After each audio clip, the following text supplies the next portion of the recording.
on ne les scandalise pas. Jésus scandalisait ceux qui disaient qu'il connaissait, comme les pharisiens. Vous voyez, si quelqu'un vient dire ici, je suis pasteur, je connais, s'il veut quelqu'un, nous devons le scandaliser. Mais quelqu'un ignorant, qui ne connaît rien, un collecteur d'impôts, Jésus a dit, le seul poisson, c'est le Seigneur Jésus-Christ. En lui, il y avait les rachats de deux peuples. Aïe, aïe, aïe. Amen. Les rachats d'abord pour Jésus. Jésus, c'est un peuple céleste. Et les rachats aussi pour Pierre, parce que Pierre, c'est un peuple charnel. Et pourquoi nous disons que Jésus-Christ, comme il était venu sur la terre, c'était pour racheter le peuple céleste et le peuple charnel.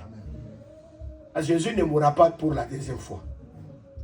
Christ ressuscité ne meurt plus. Amen. Il ne sera pas encore crucifié pour qu'il puisse encore mourir pour Israël.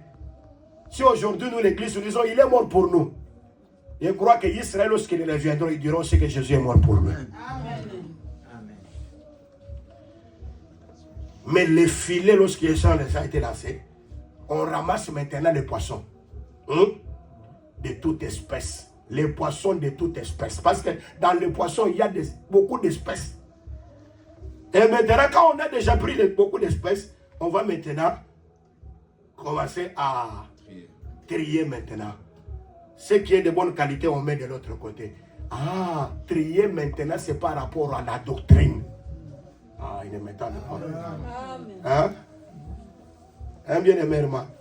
Quand tu vas prêcher les autres, là, n'amène pas d'abord la doctrine. Hein? Quand tu vois quelqu'un, même si ta femme là a des mèches, n'a pas de foulard, n'a pas de voile pour se voiler la tête, et te dit prie, priez. Hein? Là tu as lancé les filets.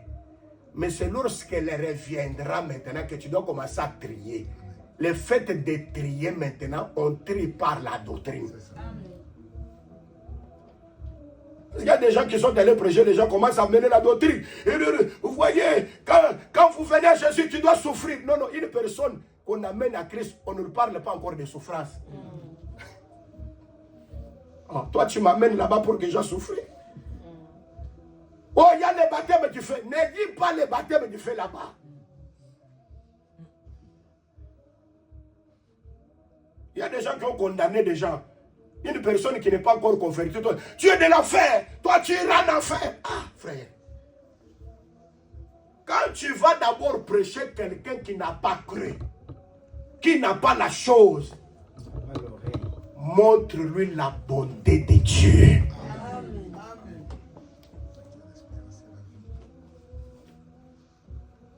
Que Dieu est capable de pardonner tes péchés. Il est capable aussi de te guérir, de te donner la solution à tes problèmes. Maintenant, quand la personne vient, hein, vous-même là, c'est que vous dites, je suis de l'assemblée des saints. Quand la personne te regarde, il voit réellement que tu n'aimes pas de l'assemblée des saints. Et tu fermes le ciel pour les autres. Jésus a dit aux pharisiens, aux docteurs de la loi, quand vous fermez la porte des cieux pour les... Vous aussi, vous n'entrerez pas. Vous aussi, vous n'entrerez pas. Que votre lumière luise devant tout le monde. Que les gens voient vos bonnes œuvres. Et qu'ils glorifient votre Père qui est dans le ciel. Jésus a dit, si le fils demande du Père au Père, le Père ne lui donnera pas la pierre. J'ai déjà expliqué, la pierre c'est l'incrédulité. Et l'incrédulité c'est un don que Dieu donne à ceux qui doivent se perdre. C'est Dieu qui a donné à Pharaon l'incrédulité. Amen.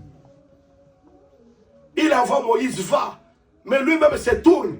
Il va s'aimer encore l'incrédulité. Si tu as l'incrédulité, c'est un don pour que tu puisses périr.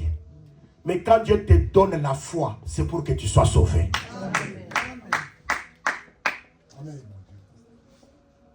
Un enfant de Dieu, il a toujours besoin du pain. Et Dieu lui donnera le pain.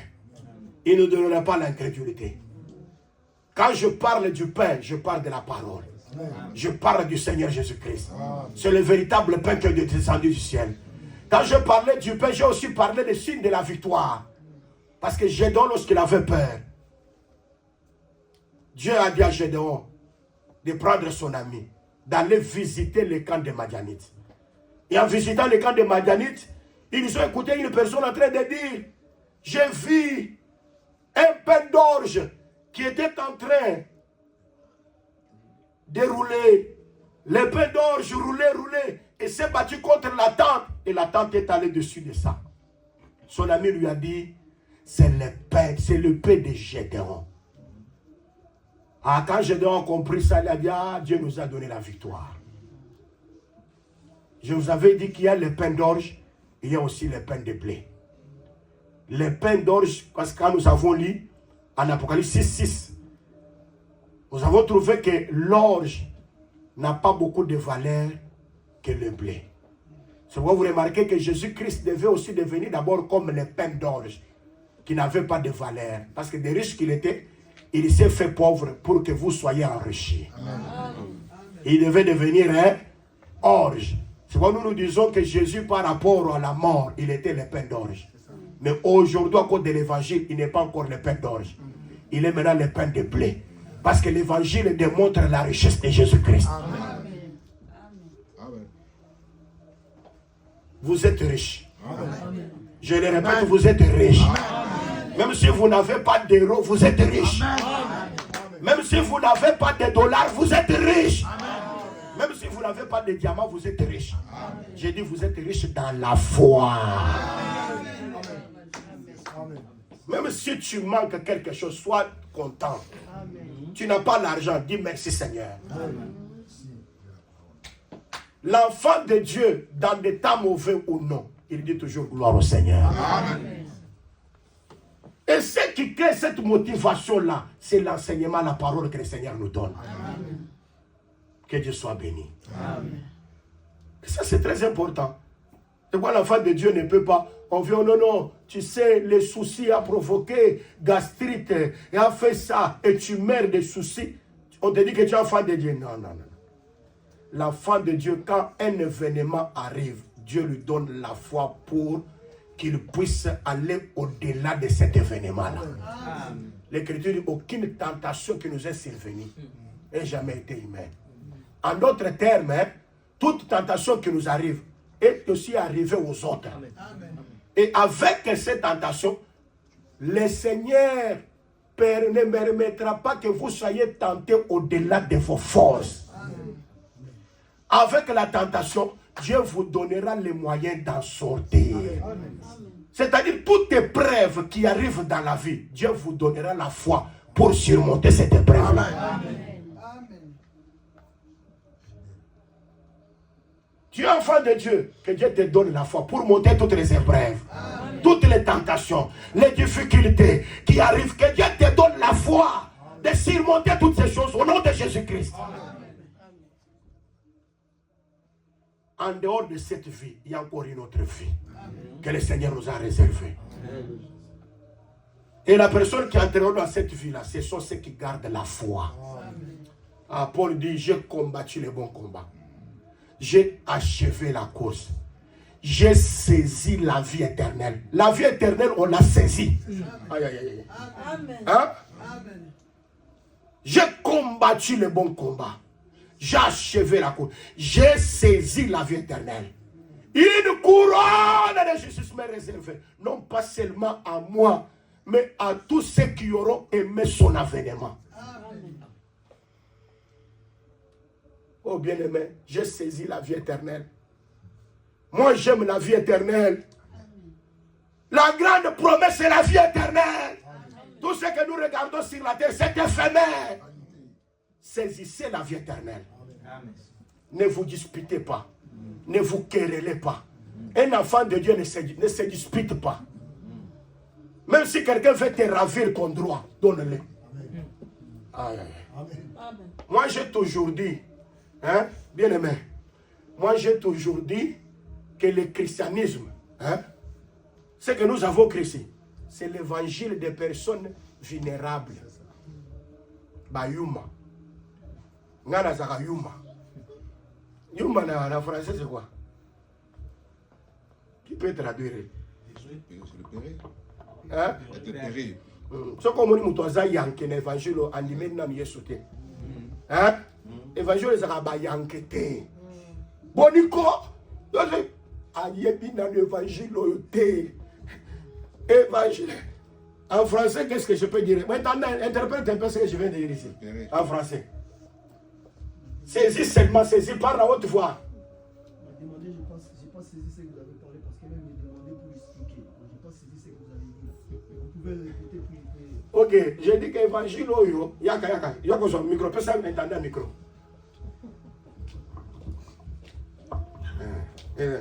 Interprète. Évangile, cet évangile, et l'évangile, il y a bayankete. c'est pas l'évangile des gangs, des gangsters. Et l'évangile, il y a bayuma. C'est l'évangile des pérés. Si Tu vois quelqu'un venir dans cet évangile, il s'élève la poitrine, moi, il voyait, et tu joues avec moi, il n'a pas cru à cet évangile. Parce que c'est l'évangile des morts. Le monde, vous pouvez le piétiner, il ne va rien faire. Jésus a dit, si on te ravit à ta chemise, prends encore ton costume et tu donnes. Jésus a souqué à l'obé. Jésus s'est arrêté et dit, parce que vous ne pouvez pas résister aux méchants. Dieu bénisse. Vous avez compris non, ce que je voulais dire, non? C'est-à-dire que quand quelqu'un te fait du mal, il ne faut pas encore répondre au mal. Quelqu'un te fait du mal, toi fais le bien. Là tu as foi de Dieu. On te frappe de ce côté, tu donnes aussi une autre joue. C'est ce que Jésus avait dit. Et il conclut, dit, vous ne résisterez pas aux méchants.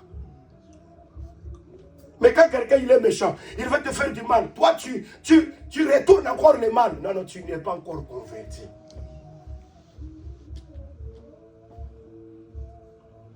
C'est moi-même dans vos affaires. Tu ne peux pas faire des affaires avec les non-croyants, les incrédules. Quand tu veux faire des affaires, choisis les enfants de Dieu pour faire avec les affaires. C'est là que Paul a exhorté que vous ne pouvez pas appliquer de la fraude dans vos affaires. Parce qu'il y a des personnes que tu ne peux pas faire des affaires avec. C'est quelqu'un qui va appliquer des fraudes parce que lui, il veut chercher toujours ce qui est grand. Il veut toujours consommer toujours ce qui est... Non, non, bien aimé, nous croyons que la mauvaise compagnie corrompt les bonnes mœurs. Le pain est donné au fils. Aïe, aïe, aïe. Soit nous disons que si tu vois un fils de Dieu, c'est quelqu'un qui a le pain. Si tu n'as pas le pain, tu n'es pas fils. Pour terminer, Ésaïe. Chapitre 3.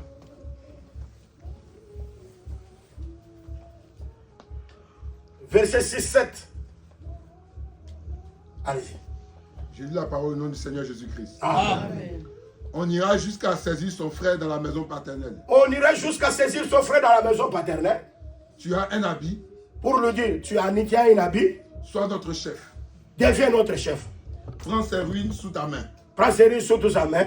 Allez-y. Ce jour-là même, il répondra. Ce jour-là, le frère dans la maison paternelle répondra aux gens.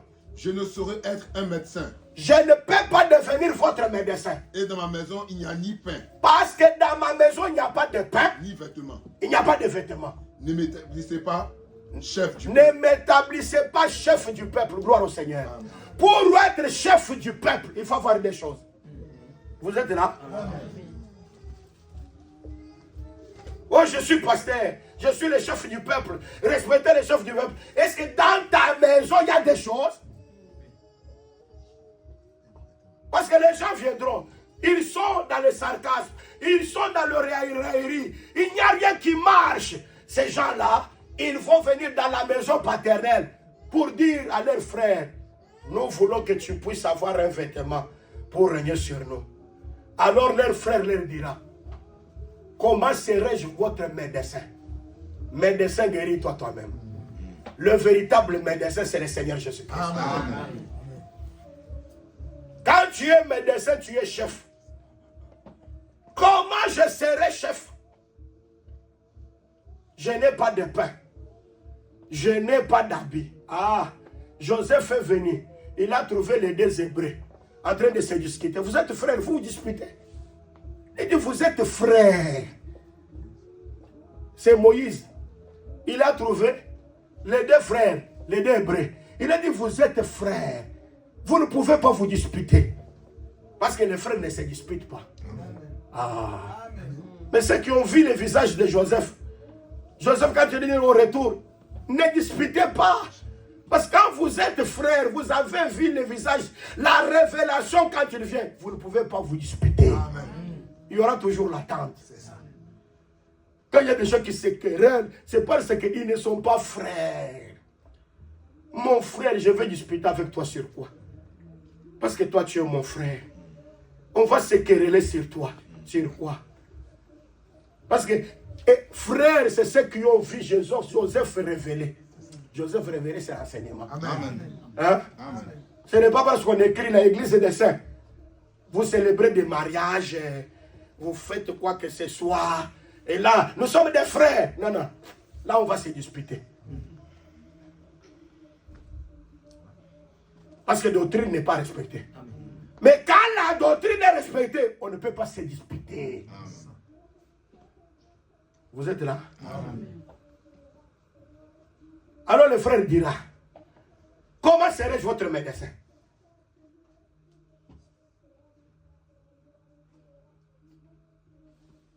Ces deux Hébreux, ils ont dit à Moïse, qui t'a établi notre chef? Qui t'a établi notre chef? Pour venir nous juger. Parce que c'est le chef qui doit juger. Tu veux aussi me tuer?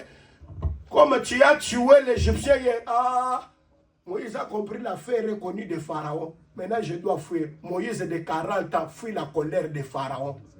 Mais Moïse de 80 ans doit affronter Pharaon.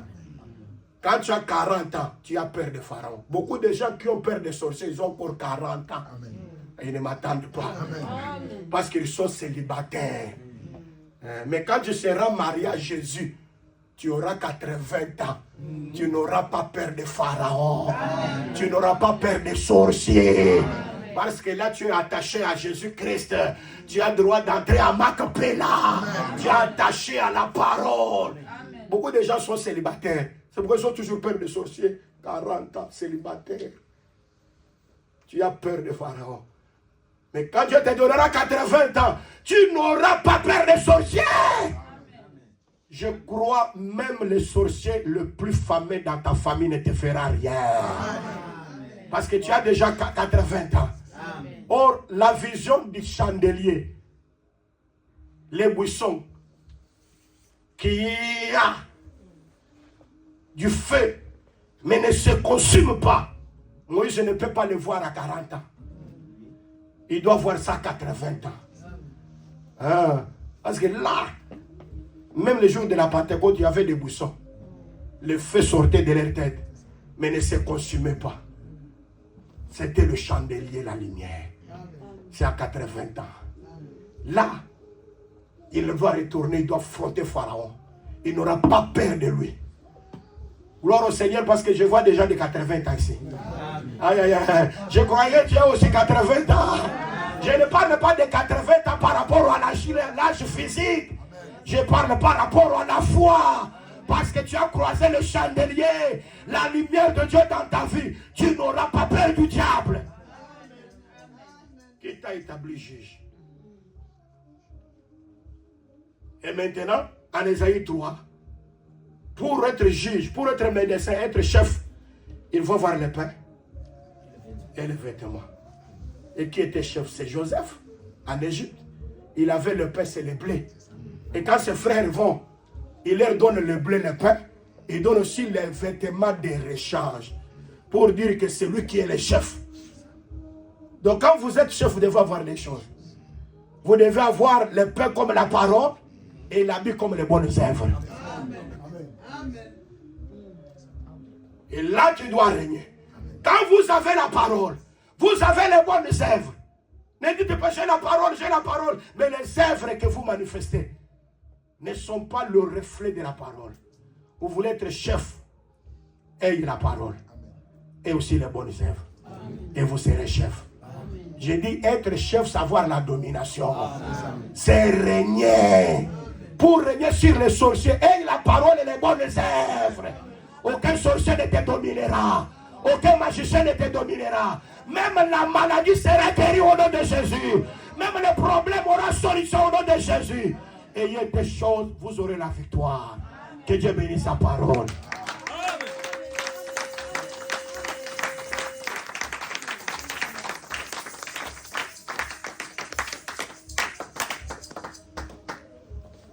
Le Seigneur est vivant. Qui croit que le Seigneur est vivant? Amen. Qui croit qu'il a le pain et les vêtements maintenant? Amen. Qui croit qu'il a la supériorité maintenant? Amen. Sur toutes les nations de la terre? Amen. Sur le pouvoir des ténèbres. Tiens-toi debout. Nous allons maintenant proclamer la victoire. Tu regardes toujours ce qui domine sur toi.